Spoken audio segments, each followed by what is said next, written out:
Բարև ձեզ։ Միջազգային հանրության ուշադրության կենտրոնում շարունակում է մնալ աշխարհում տեղի ունեցող ռազմաքաղաքական գործընթացները Ուկրաինայից մինչև Մերձավոր Արևելք եւ մինչև Հարավային Կովկաս։ Ակնհայտ է, թե Միացյալ Նահանգների քաղաքականությունը այս ուղղություններով ինչքան կարևոր, գուցե վճռորոշ նշանակություն ունի թե տարածաշրջանային անվտանգության, թե գլոբալ կայունության առումով։ Առաջիկա 30 րոպեների ընթացքում մենք փորձելու ենք քննարկել իրավիճակը Ուկրաինայի շուրջ, Մերձավոր Արևելքում եւ Հարավային Կովկասում։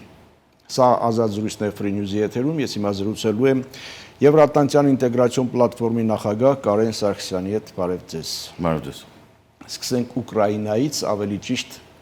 Ուկրաինայի շուրջ վերջին զարգացումներից, նկատի ունեմ այսօրվա հանդիպումը Թուրքիայում։ Այո։ Ինչ է կատարվում, ինչ ունենք այս պահին, ասեմ այսպես, ինչ կարելի է ակնկալել այս գործընթացի մեկնարկից կամ վերամեկնարկից, հա, Ստամբուլյան գործընթացի, հաշվի առնելով երկու կողմերի կազմերը մասնակիցների։ Դե իրականում գործընթացը սկսվեց մայիսի 6-ին 7-ին, այսինքն մայիսի 9-ի կապակցությամբ երրորդյա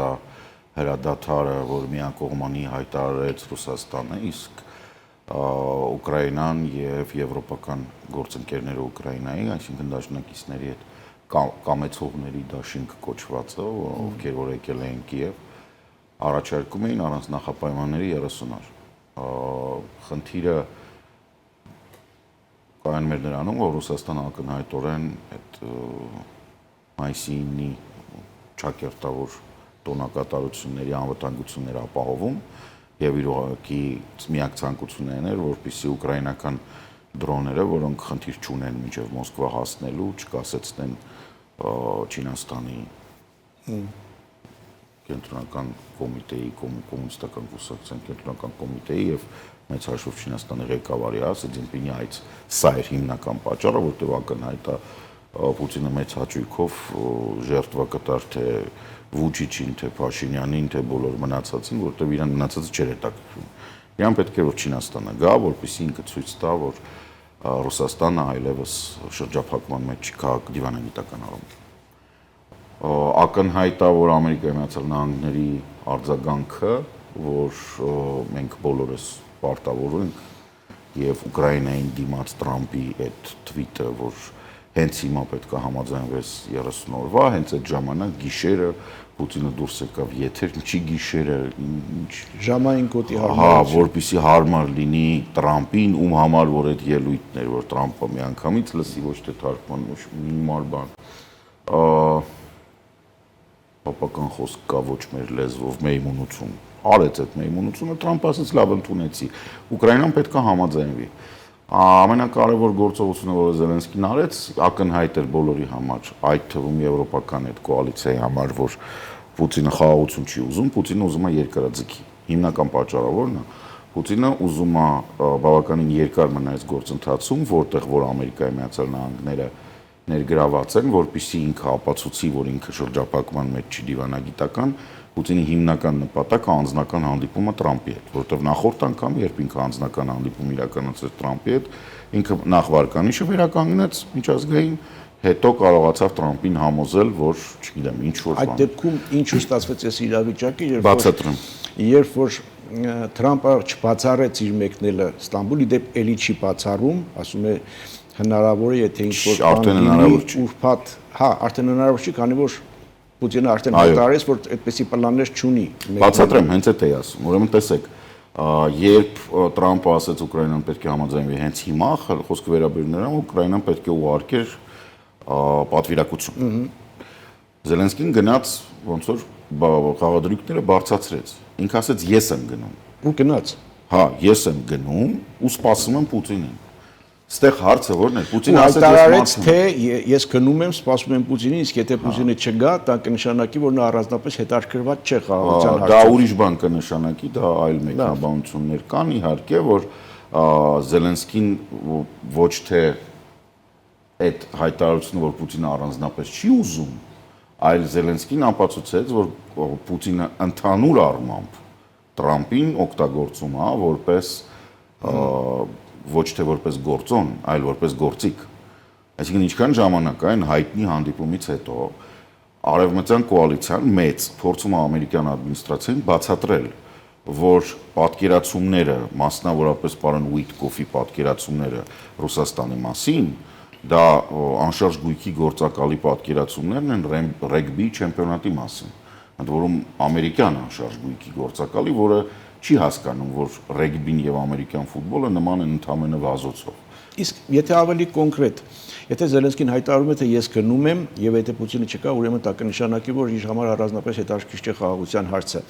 Նման գնահատական հիմա պիտի ունենա նաեւ Միացյալ Նահանգները եւ Թրամփը։ Թրամփը շատ վաղուց պետք է այդ գնահատականը ունենալ, խնդիրը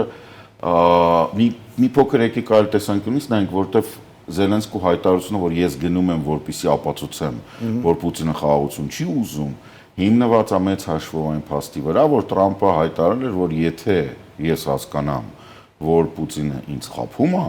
ես պատժամիջոցներ կկիրառեմ երկրորդական 500%։ Այստեղ բավականին վտանգավոր հարց կա, այս 500%-ի մեջ եւ երկրորդական պատժամիջոցների, քանի որ շատերի համար անհասկանալի է նաեւ Հայաստանի դերը, օրինակ Հայաստանի համար, սա շատ վտանգավոր զարգացում է, որովհետև մենք ամբողջությամբ գտնվում ենք ռուսական տնտեսական այդ հարաբերությունների մեջ եւ ոչ մեկ չի գիտի որտեղ սա կանրադառնա։ Դեռևս Թրամփի քաղաքականությունը, ոչ թե պատժամիջոցները, բերել է նավթի գնի անկմանը։ Նավթի գնի անկումը մեզ ձեռք է տալիս ոչ միայն Ռուսաստանի, այլ նաեւ Ադրբեջանի տեսանկյունից։ Ադրբեջանի բյուջեն հաշվարկած է $75 մեկ ադրբեջանական բարելի դիմաց։ Հիմա ինքը իջնում, կներեք 70, ինքը մինչև իջնում է։ Մեզ պետք է որպեսզի ինքը իջնի մոտավորապես 60 եւ 60-ից ներքև։ Ադրբեջանական նավթը Ազերիլայթը բարելից թանկ է։ Այսինքն մեզ ձեռնտու տարբերակը, որպեսզի նավթի միջազգային գները բարելի, որը հաշվարկայինն է, բարել, ասենք Brent տիպի բարելը, բարելն է տակառն է, Brent-ի տակառը իջնի մինչև 50 եւ մնա այդ բանը։ 50-ի պարագայում Ռուսաստանի համար դա ահռելի կորուստ է բյուջեի, արդեն բյուջեն մեծ ճեղքվածք ունի, իրանք տարեկան բանը, ինչպես նաեւ մեծ ճեղքված կա Ադրբեջանի համար։ Եվ այս ամբողջ պատմության մեջ հաղթող է մնում Սաուդյան Արաբիան, մի էմիրությունները, ինչպես նաև այն երկրները, որտեղ նավթի մեկ տակառի հանելը գումարով էժանա։ Այդպիսի երկրներ իրականում շատ չեն։ Օրինակ Վենեսուելան աշխարհի ամենամեծ պաշարը ունի, բայց ամենաթանկ տակառն է, այսինքն իր մեկ տակառի գինը զուտ ինքնարժեքը շատ թանկ է, 70-ից բարձր է։ Վենեսուելան հիմա ինչքան է նավթ հանի, դա ձեռնտու չի։ Ինչպես նաև Ռուսաստանը։ Եվ սրա մասին է խոսքը։ Այստեղ մերձավոր արևելքին գանք, թե ուզում եք հարցնել։ Չէ, մինչև մերձավոր արևելքը գալը դեռ Թուրքիայում մնանք։ Փաստորեն այնինչ հիմա կատարվում է։ Ռուսաստանից էինք խոսում, Թուրքիայում մնանք շատ լավ։ Ռուսաստանից էինք խոսում։ Հիմա այնինչ կատարվեց եւ այս կազմերի ընտրություն եւ առաջին դեմքերի բացակայություն, ըստ էության Միացյալ Նահանգները Ռուսաստան համաձայնությունների տիրույթում է, այսինքն Թրամփ, ինչու ոչ, եթե Թրամփը ասում է, եթե ես այնտեղ չեմ, Պուտինը գնար ինչ աներ։ Բայց ես կարող եմ եւ գնամ, եթե ինչ-որ բան լինի։ Եթե ինչ-որ բան լինելը արդեն հայտարարեց, որ Պուտինը չի պլանավորում, ուրեմն Թրամփն էլ չի գնա։ Ակնհայտորեն այստեղ Թրամփը փորձում է իրեն փրկել իմիջային տեսանկյունից, ինչ անհույս է, դա ուղղակիորեն անհույս է, այս բանակցությունների տեսանկյունից, որովհետև երբ որ Զելենսկին խաղադրույքը բարձրացրեց եւ ասեց, դե եթե ինքը տենց տղա է եւ ուզում է բան, ես պատրաստ եմ գնալ ու իրան սպասում եմ։ Փորձում սպասում եմ, թող գա։ Պուտինը ոչ միայն չեկավ, Պուտինը ընտրեց Թալիբանի հետ հանդիպումը։ Լավ, Պուտինը ոչ միայն չեկավ, բայց Թրամփն էլ ասում է, եթե ես այնտեղ չէի, Պուտինը կար ինչ աներ։ Այսինքն Զելենսկուն հասկացնում է, որ դուք սխալվում եք։ Այդ նշածողը չեք, ոչ, դուք սխալվում եք։ Թրամփը հասկացել է, որ իր վրա Պուտինը հերթական անգամ կոշիկ է սրբել եւ իր Ուիտկոֆի հետ միասին իրանք հերթական անգամ տապալվել են, ինքը պետք է փրկի իրավիճակը։ Ինքը հասկանում է, որ ելնելով իր անցյալից չի կարող պատժամիջոց մտցնել Ռուսաստանի վրա։ Որտեղ նորից ինքը ասել է, եթե չգա, ով որ չգա, տեսեք, շատ նուրբ խաղ է գնում։ կամավորների կոալիցիան, Եվրոպական միությունը եւ Բրիտանիան, ինչպես նաեւ Կանադան, Ավստրալիան եւ Նոր Զելանդիան, այս մեծ կոալիցիան Զելենսկու հետ միասին մշակել են ծրագիր։ Այս ծրագրի հիմնական իմաստը դիվանագիտական պայմաններ ստեղծել եւ Տրամպին գցել հակառակ թակարդը, որպեսզի Տրամպը Ռուսաստանի վրա կիրառի պատժամիջոցներ։ Եվ պայքարը գնում է Տրամպի սխալների օգտագործման վրա եւ Ռուսաստանը եւ Եվրամիությունը, Եվրոպան, Եվրամիություն չասեմ, մեծ Եվրոպան, այստեղ նաեւ Ուկրաինան է։ Ուկրաինան որպես մարտնչող կողմ, բայց իրենք միասին են աշխատում։ Տեսել եք այդ նկարները։ Այսինքն եւ Եվրոպան եւ Ռուսաստանը աշխատում են Տրամպի սխալների վրա եւ այդ սխալների միջոցով ստիպում են, որպեսզի Տրամպը պատժամիջոց կիրառի դիմացի կողմի վրա։ Տրամպը 2 տեղից պարտված է, 3 տեղից, նաև Չինաստանից է պարտված, պատժամիջոց է հետ բերում։ Տրամպի միջազգային քաղաքականությունը տապալվել է ամբողջությամբ։ Նույնը այս հասնելու այս թեման արդեն ամփոփենք անցնենք առաջ։ Հիմա Թրամփի քաղաքականությունը ասեմ թե ավելի մեծ առումով ռազմավարությունը Ուկրաինայի հարցում չկա։ Տրամպի միակ ռազմավարությունը Նոբելյան մրցանակ ստանալն է։ Ինքը նույնիսկ կնքեց պայմանագիրը այդ մետաղների, որոնք նուրբ մետաղներ ասենք, հա, որոնք որ տենց նուրբ հանածոներ լավ։ Այն ինչից ինքը սկսեց եւ այն ինչը ինքը կնքեց, դա սարերի ձորերի տարբերություն է։ Այսինքն ինքը սկսեց նրանից, որ ամեն ինչ իմն է, հələ մի հատ պետք է բերես ինձ փող տաս։ Վերջում պարզվեց, որ ոչ մի բանը Իրանը չի, ու եթե ինքը ուզում է ինչ-որ մի բանի տերը լինի, ինքը պետք է այնքանի ինչքանի ուզում է, ներդրում անի կամ զենք տա։ Լավ, ասում եք նպատակը Նոբելյան մրցանակ ստանալն է, դրա համար, որ ասացիք, ես հիշեցի այդ հայտարարությունները, ասենք, եւ Ուկրաինայի հարցում խաղաղություն հասնելու, Իրանի հարցում ասում եմ մենք շատ մոտ ենք, ավելի քան մոտ ենք միջուկային ծրագրի վերաբերյալ Հնդկաստան, Պակիստան, տեսակ ինչ հայտարարեց կնքելու Հնդկաստան, Պակիստան, Հարավային Կովկասի մասով էլ ինքը չէ, բայց Ուիտկոֆն է հայտարարում, որ Հայաստանը եւ Ադրբեջանը ավելի քան մոտ են։ Ուիտկոֆը մարած օբլիգացիա, դատարկախոս, աբսոլյուտ չէ, ոչ կոմպետենտ, ինչի մասին ամերիկյան establishment-ը հայտարարում է բոլոր մակարդակների, այդ թվում Տրամպի կողմնակիցներ։ Այսինքն, այստեղ մի փոքր ցավոք սրտի մեր դաշտում բաց թողում կա Արմեն Հովհաննիսյան երջանկայի շտակ դրա մասնագետներ ամերիկյան բանի, բայց ասենք միշտ կիսվել ենք ունենք բանը, Ուիտկոֆի հանդեպ վերաբերմունքը հենց այդպեսին է, ինքը անշարժ գույքի գործակալ առանց դիվանագիտական պատրաստվածության։ Այնինչ Ուիտկոֆը հայտարարել է, որ Ադրբեջանը եւ Հայաստանը պետք է միանան Աբրահամյան այդ համաձայնությունը։ Մինչև Աբրահամյանը գալը հայտարարեց, որ Հայաստանը եւ Ադրբեջանը ավելի քան մոտ են խաղաղության համաձայնագիրը ստորագրելու։ Դրա մասին Նիկոլ Փաշինյանը ավելի շուտ է հայտարարել։ Ինչ դրա համար Ուիտկոֆը պետք չի, դրա մասին համ Փաշինյանը, համ Ալիևը, որ դե չեն ալարում, հայտարարում են։ Ճիշտ է, հետո գալիս են Ալիևը կրակում է մեր սահմաններին, Փաշինյանը ասում է խաղաղության խաչմերուկ, բայց Ուիտկոֆը ասենք ոչ մի նոր բան չի ասում։ Ասեմ ավելին, Ուիտկոֆին, որ ասես քարտեզի վրա Հայաստանն ու Ադրբեջանը ցույց տուր, չի ցույց տա։ Ուիտկոֆը նոր բան չի ասում, հասկացանք, բայց այլ բան է, երբ որ Հայաստանը Ադրբեջանը ասում են, բայց այդ խնդիրները կան, Ադրբեջանը գրակում է, բայց Ուիտկոֆը ի վերջո Միացյալ Նահանգները ներկայացնում Միացյալ Նահանգների նախագահի հատուկ բանագնաց։ Հիմա ուզում եք ասեք անշարժ գույքի գործակալ թե ինչ, բայց Միացյալ Նահանգների նախագահի հատուկ բանագնաց նրա ներկայացուցիչն է։ Հետո ինչ։ Միացյալ Նահանգների նախագահի աշխատակազմում ընդունված է նոր կանոնակարգ են ընդունել, որ մինչև նախագահան 2 անգամ նույն բանը չի ասում, այդ հրամանը չի կատարվում։ Իրեք ինչու։ Որտեղ ասում փոխում, նրան մեկ է։ Տարիֆները հանում եմ, մտցնում եմ։ Ես էլ մտածում եմ, որ պիտի ասեք հիմա եթե Միացյալ Նահանգների նախագահի բանագնաց այդ մասին հայտարարում է, սա ուրեմն ինչ-որ մի բան նշանակում է։ Չէ, ես ասեմ թեման որն է։ Ուիտկոֆը կոռումպացված է։ Ի սկզբանե Ուիտկոֆը կոռումպացված է, ինքը անշարժ գույքի գործակալ է։ Իր ամենամտերիմը Տրամպի փեսեն է, ավելի շուտ խնամիները, Կուշներների ընտանիքը, որոնք եւս անշարժ գույքի գործակալներ են։ Այս մարդու հայտնվել է Ադրբեջանին տեսեք, Հայաստանը այս պատմության մեջ կապ չունի։ Իրանք Ադրբեջանից ունեն ֆինանսավորում Կուշներները։ Իրանք այնտեղ ժամանակին դեռևս 44-ից առաջ Trump Tower պետքա կառուցվեր Բաքվում։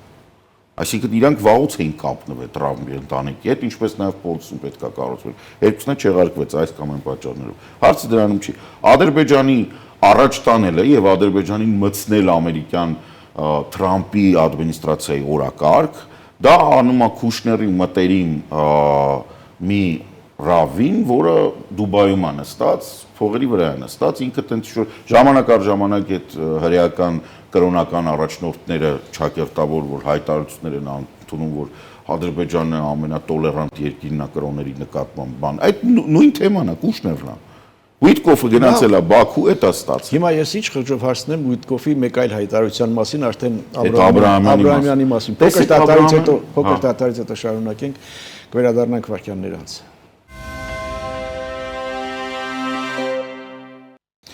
Հիշեցնեմ, սա Ազատ զրույցը Free News-ի եթերում, ես զրուցում եմ Եվրատլանտյան ինտեգրացիոն պլատֆորմի նախագահ Կարեն Սարգսյանի հետ։ Մենք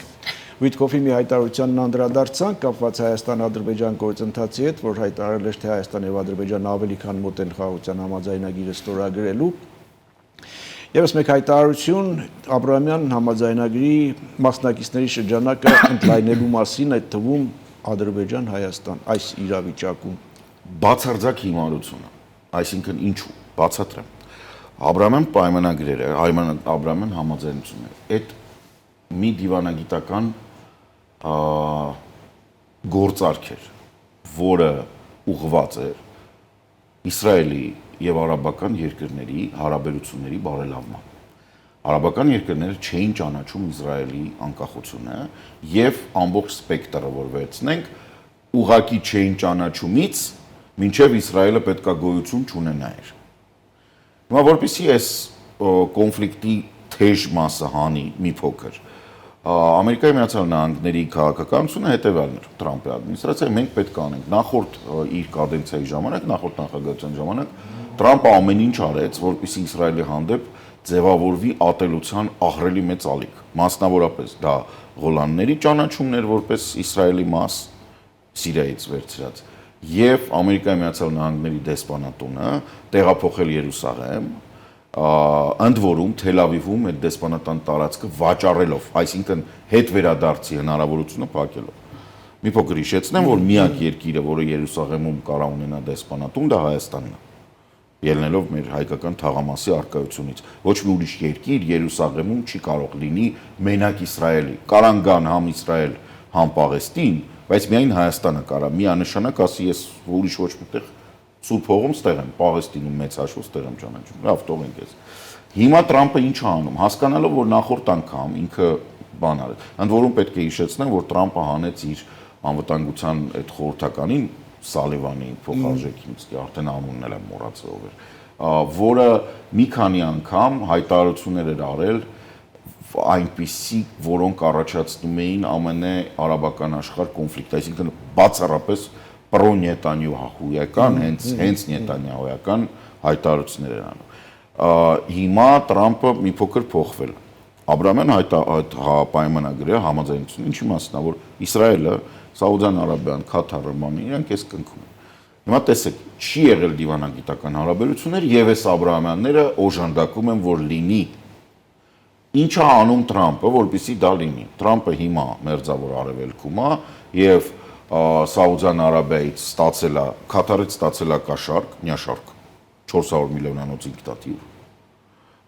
Սաուդյան Արաբիայից ստացել է մեկ այլ կաշառք 140 միլիարդ դոլարի ռազմական կոնտրակտներ, փաթեթ, 200 միլիարդ եւս Քաթարից է ստացել, այսինքն ինքը sense Դրանք ինչ են համարում կաշառք։ Որտեւ դա կաշառք է։ Դե հիմա տեսեք, գործարք ամերիկյան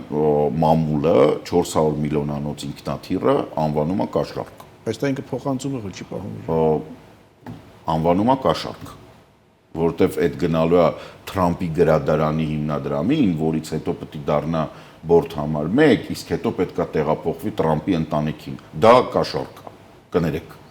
Ասենք կապ չունի ով ուզում է լինի։ Ով ասեց, որ ընտանիքին է տեղափոխվել։ Հայտարարությունը տենց է, որ հետո երբ որ իրան կծառայի, իր կադենցիայից հետո ինքը տեղափոխվելու է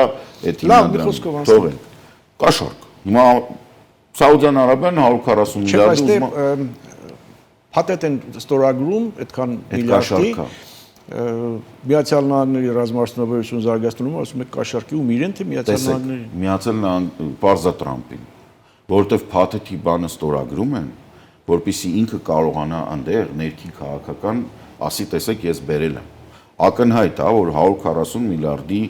ռազմական համաձայնությունը պետք է սկզբից լինի ինչ որ մի բանի շուրջը։ Դուք սկզբից գնում եք, ասում եք, այ սա եմ ուզում, սա եմ ուզում։ Տեսեք, մենք որ Ֆրանսիայից գնացել ենք, հոպ ենք ուզում, էս ենք ուզում, կոնկրետ, Ռաֆալ ենք։ Նրանք ստորագրելն ամեն ինչ ուզում են այդ փողի սահմանը։ Հիմա տեսեք ամեն ինչ ուզելու խնդիրը որն է։ F-35 իրանք ուզեն թե չուզեն, մինչև Սենատը եւ Կոնգրեսը չհաստատի, այդ պայմանագիրը չի կարող կնքվի, նույնիսկ գումարի մասին խոսք չի կարող գնա,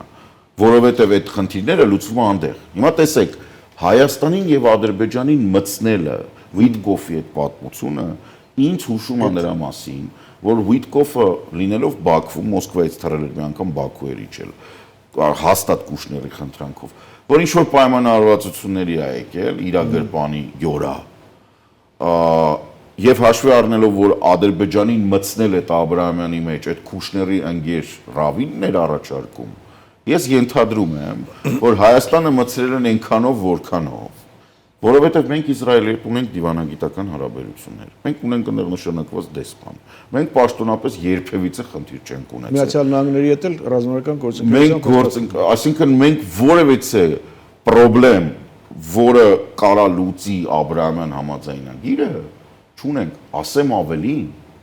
Ադրբեջանն էլ չունի։ Ես պիտի ասեի, Ադրբեջանն էլ չունի, Ադրբեջանը Իսրայելի հետ Իսկ համագործակցում է եւ հիմա առավել եւս կարծես թե հակառակ ուղղությամբ է զարգանում, այդ համագործակցությունը արդյունքներ չի տալիս, այսինքն ինքը Տրամպը հայտարարել Իսրայելով Միացյալ Նահանգների վրա դուրս գալ, բայց Իսրայել Միացյալ Նահանգները շատ հարցերում մի տարաձայնություններ կան եւ դա Ադրբեջանի խնդիրն է։ Այո։ Հիմա ցանկությունը Իսրայելին մտցնել Աբրահամյանի մեջ ո՞րն է, որպես բանին Ադրբեջանին։ Ադրբեջանը Իսրայելի ռազմավարական դաշնակիցն է։ Ինքը կարգավիճակով Իսրայելի համար ինչքան էլ որ դա ծիծաղալու չէ, ԱՄՆ-ի համարժեք է։ Իսրայելը տենց ԱՄՆ-ի հետ ունի, Ամերիկայի հետ ունի։ Այսինքն ինչ է ինքը ուզում է Նետանյախուն, բանա խոսք տվել երևի Ալիևին կամ հակառակ հակադարձ բանա ուզում, բերի կարգավիճակը հասցնի նրան, որ Տրամպը Ադրբեջանի հետ մտնի ուղիղ հարաբերությունների մեջ։ Հայաստանը օգտագործում է որպես գործիք։ Հայաստանին դա պետք չի 4000 տարի ստեղից սկսած եւ սրանից առաջ պետք չի։ Հայաստանի արտգործնախարարությունը արդեն արձագանքել է, որ մենք Միացյալ Նահանգների հետ ունենք ռազմական գործընկերություն։ Այո, մենք դրա կարիքը չունենք։ Ուղիղ չի ասում, բայց մոտավորապես ասեմ ավելին, Հայաստանի Հանրապետությունը ճանաչել է Պաղեստինը։ Երկու պետություն։ Հիմա Պաղեստինը ճանաչելու են Բրիտանիան եւ Ֆրանսիան, եթե ֆիքսել եք Նետանյախուն Մակրոնին անվանել է ահաբեկիչ, տերորիստ։ Մեր ռազմավարական դաշնակցին ինչ որ մի Նետանյախու անվանել է ահաբեկիչ։ Ես կարիք չեմ տեսնում Իսրայելի այս ղեկավարության հետ ստորագրել ինչ որ փաստաթուղթ։ Նու բացի իրանց կապիտուլյացիան։ Կարանք գնանք, ասենք եղբայր, արի մեզ հանձնվի, մենք կիսենք, երկու պետություն ձեզ սարքենք, տենց էսի Պաղեստինին, էսի քեզ։ Հիմա տեղափոխվենք Իրան։ Էլի Թրամփի հայտարարությունը, որ Միացյալ Նահանգները շատ մոտ է Իրանի հետ միջուկային գործընկերություն։ Այստեղ տեսեք ինչ հետաքրքիր բան։ Այն որ ամենասկզբից ասեցինք։ Մարդը գնում է Նոբելյան մրցանակի։ Ասեմ ավելին, Տրամփի ադմինիստրացիայում եւ ամերիկյան ներքին պետության մեջ հակա-նետանյախույական ալիքը հաղթել է։ Եվ այս պահին Ամերիկայի Միացյալ Նահանգները, ես չմոռացա, չֆիքսեցին դրա վրա, գործում են ի հակադրումը Նետանյախուի ադմինիստրացիայի։ Բացատրեմ։ Այս 140 միլիարդը խոսեցինք Սաուդյան Արաբիայի, բայց միած sense նյուանս կա։ Ամերիկայի Միացյալ Նահանգները եւ Իսրայելը են ռազմավարական իրենց բանում մեջ ստորագրած, ունեն կետ, որը ժամանակին համարվում էր գաղտնի, հիմա այդ են պոլիշինելի գաղտնիքն է, որ սա գիտեն։ Ամենեն պարտավորվում էր Մերձավոր Արևելքում գործել ռազմավարական բնացած բոլոր գործընկերներին այպես, որ Իսրայելը միայնակ կարողանա երկու ցանկացած այլ պետությանը հաղթի օդուժով առնվազն։ Այսինքն F-35 չի կարող տրամադրվել Սաուդյան Արաբիային, Քաթարին, Միացյալ Արաբական Էմիրություններին, Եգիպտոսին, Սուրիային, Հորդանանին, Լիբանանին չի կարող, որովհետև ցանկացած երկիր, որը ստանա օրինակ 10 հատ F-35, այլևս իր ունեցածը պլյուս 10-35-ը նշանակում է, որ Իսրայելը այլևս չունի օդային գերակայություն տարածաշրջանում։ Բայց ելնելով գումարի մեծությունից եւ բանից ենթադրում եմ, որ այդ հարցը քննարկվել է առավելիως, որ սաուդները շատ վաղուց էին ուզում F-35-ը եւ իրանք պատրաստ են ամեն ինչ։ Իսրայելն հայտարարում է արդեն կարծես թե ժամանակն է, որպեսզի մենք չհամարենք, որ Միացյալ Նահանգները մեր անվտանգության միակ երաշխավորը։ Այո, Նետանյախուն հայտարարել է, որ մենք պետք է սովորենք ապրել առանց բանի։ Սա շատ հետաքրքիր է, այդ բաներ կա, չէ՞, որ ռոկը ընդդեմ թմրամոլության կամ մեղուները ընդդեմ մեղրի, սենց միտինգներ են լինում։ Իսրայելը ընդդեմ Ամերիկայի Միացյալ Նահանգների, դա այն է, ինչ ես ասում էի, դա Երուսաղեմի թագավորության պատմությունն է, որը այն պահից, որ որոշեց, որ ինքը առանց Եվրոպայի կարա հաշվի առնելու եվրոպական թագավորական ընտանիքների կարծիքը գոյություն ունենալ, ինքը մնաց այսքան։ Հիմա Իրանից սկսեցինք, Իրանը թեման է, այդ բանն է։ Ինչքանով է հնարավոր հավանական այդ գործարքը կայանա եւ ստորագրվի։ Այստեղ համընկել է։ Միացյալ Նահանգներ, Իրան, թե նաեւ եվրոպական համայնք մասնակցություն։ Իրանը պահում է բալանս։ Այսօր, հա, Իրանի արտգործնախարարը Եվրոպայում եվրոպական այդ երակի հետ բանակցություն։ Սա երրորդ հանդիպումը կլինի։ Այսօր է բայց հանդիպումը։ Այսօր էլ կա։ Այսօր թե վաղը։ Ամեն դեպքում։ Վաղը։ Իրանը ամեն անգամ երբ այդ բանը ալիքը սկսում է բարձրանալ, ինքը աշխատում է Եվրամիության հետ ուղիղ։ Սրանից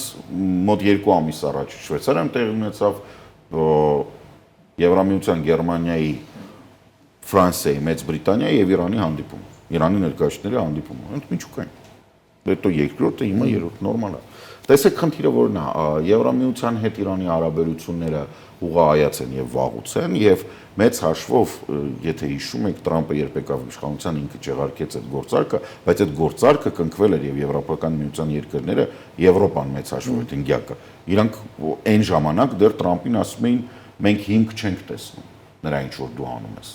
Ես շատ լավ հիշում եմ այդ բաները, որտեղ բան։ Հիմա նույն բանն է կրկնում։ Եվրոպական միության երկրները հասկանում են, որ երկիր, որը ստացել է տեխնոլոգիա, ուրանը հարստացնել մինչև 30-35%, այսինքն ընդունելի մակարդակ միջուկային այդ բաների, ռեակտորների համար, որպեսզի էներգետիկայի համար իր բաները, պահանջները բավարարի։ Նշանակում է, որ երկիրը ունի արդեն այդ տեխնոլոգիան։ Դու չես կարող ոչինչ անել այդ երկրի հետ։ Եվ հիմա պետք է իր հետ պայմանավորվես։ Եվ որքան դու շարունակես իրան ճնշել, հիշում եք ես մի անգամ ձեզ ձեր եթերում ասացի, որ կան պատերազմներ, որոնք ավելի լավ է չսկսել։ Հիմա եթե Իրանը պատրաստ է բանակցության, իսկ Իրանը պատրաստ է։ Իրանը պատրաստ է մեկ պայմանով։ Ոչ միայն բանակցության, այլև ստորագրելու։ Ես պատրաստ եմ, եթե վերահսկում ես տնտեսական պատժամիջոցները։ Տեսեք, ես պատրաստ եմ վերջակետ։ Եթե ոնց, պետք է տրենգի պարենք, պետք է չպարենք, ասենք չգիտեմ, պետք է հաց ուտենք, գառան դմակ ուտենք, թե քյալա ուտենք, այդ կապ չունի եթեները։ Ես պատրաստ եմ ստորագրել եւ պարոն Տրամպի ցանկությունը ստանալ Նոբելյան մրցանակ ինքն էլ է պատրաստ ստորագրել։ Ստեղ Նետանյախուն խանգարում է։ Լավ։ Մեր ժամանակ ափսոս սպառվեց, որպես ամփոփում մեկ հարցել եւ հաստորեն մենք քննարկեցինք Միացյալ Նահանգների քաղաքականությունը, մեզ հետաքրող 3, ավելի ճիշտ աշխարհին էլ հետաքրող տակ, հա, Ուկրաինա, Մերձավոր Արևելք, Իրան, Հարավային Կովկաս, հայ-ադրբեջանական։ Ուզում եք ասեք այն անեկդոտն է, հա, որ մեր տներին է գալիս, արի համաձայնենք։ Չէ, Միացյալ Նահանգների այս ուշադրությունն է բոլոր ուղղություններով, դա առավելություն է, ռիսկեր են, արդյունավետություն է։ Տեսեք, Միացյալ Նահանգները իրականում ոչ մի հետաքրքրություն տարածաշրջանի մեր չունեն, իրանք պահանջելու են այն ներդրումների վերադարձը, որը արել են մասնավորապես Վրաստանի վրա պատժամիջոցներ են կիրառել, այսինքն իրանք Իվանիշվիլի ռեժիմի քթից հանելու են, այն ամբողջը որ ներդրել են, պետք է հետ ստանան։ Հայաստանի հետ ռազմավարական այդ համագործակցության բանը կնքված է եւ իրանք սրանից ամբողջությամբ պետքա իրենց պլանավորած ներդրումներ անեն, դրա դիմաց շահույթը ստանան։ Ադրբեջանը մեծ հավանականությամբ պատժվելու է Չինաստանի հետ ռազմավարական հարաբերությունների հետ պայմանագիրը կնքելու, փառք Աստծո իրենք չհասցրեցին։ Այ միակ բանը շատ լավ է որ չհասցրին, էլի այդ մեկը։ Այսինքն մեզ մոտ իրավիճակը հետևելն այլ հետաքրքրություն, այսինքն ուղիղ Տրամպի ադմինիստրացիայի հայացքը չի ֆոկուսվում Հայաստանի վրա կամ տարածաշրջանի։ Ադմինիստրատիվ խորքային պետության process-ներն են գոյություն ունենում։ Տեսեք, այս վերջերս էլի Արմենիայի հետ բան էինք խոսում, կար այդ Վրաստանի ակտներ, որ Վրաստանի վրա ընդունեցին։ Դե քանի որ Արմենը վերլուծում էր սա, ասեց, սա վերլուծել եմ, սա Բայդենի թուղթն է, որը ստորագրել է Թրամփը։ Ամբողջությամբ Բայդենի ադմինիստրացիայի ստեղծած փաստաթուղթն է, որը ստորագրել է Թրամփը։ Այսինքն խորհրդային պետությունը, որը մի քիչ խելքի է եկել այդ բանից հետո, ապօրինի ներմուծած հարավ-աֆրիկյան անձնավորությունից հետո, այդ դոժի, այսպես ասած, դոժություններից բրծել են, հիմա իրանք մանրից շողուլ են գալիս, սկսում են աշխատել։ Բայց որpիսի պատկերացնեք, թե ինչպես է աշխատում Ամերիկայի Միացյալ Նահանգները, կարող եք նայել օրինակ մեր մոտ դեսպանատան հայտարարությունները։ Հիշեք Բայդենի ժամանակ ոնց էր դեսպանատունը տեղեկատվական արշավ տանում եւ հիմա տեղեկատվական ամբողջ արշավի 90%-ը վերաբերում է նրան, որ ապօրինի միգրացիա դեպի Ամերիկայի Միացյալ Նահանգները արգելված է։ Մի արեք, չի կարելի կպատժեք, եթե ծանոթ ունեք, ասեք թող հետ գա, սա սենց, այսինքն այս պահին Ռուբիոյի գրասենյակի բանը դա է։ Ուրիշ հարց է, որ մենք քանի որ արդեն ունենք Բայդենի ադմինիստրացիայի հետ ստեղծված եւ նորի հետ համաձայնեցված փաստաթուղթ, այսինքն բոլոր մի level ցածր է իջնում նախարարությունների պայմանական մակարդակի վրա գործընթացը շարունակվում է։ Սա է մեր առավելությունը, որ այս թուղթը ունենք եւ կարող ենք Ամերիկայի Միացյալ Նահանգների հնարավորությունից օգտվելով չստիպել, որպեսզի մեր վրա կենտրոնանա այն անձնավորությունը, որը կարա այսօր հայտարարի 180% տարիֆ, վաղ ասի չէ 10-ա, հետո ասի Զելենսկին դիկտատոր է, հետո ասի չէ, ես տենց բան չեմ ասել։ Շնորհակալ եմ զրույցի համար, հետևենք իրադարձությունների զարգացումներին։ Սա Ազատ զրույցն է Free News եթերում, ես զրուցում եի Եվրատլանտյան ինտեգրացիոն պլատֆորմի նախագահ Կարեն Սարգսյանի հետ, կհանդիպենք։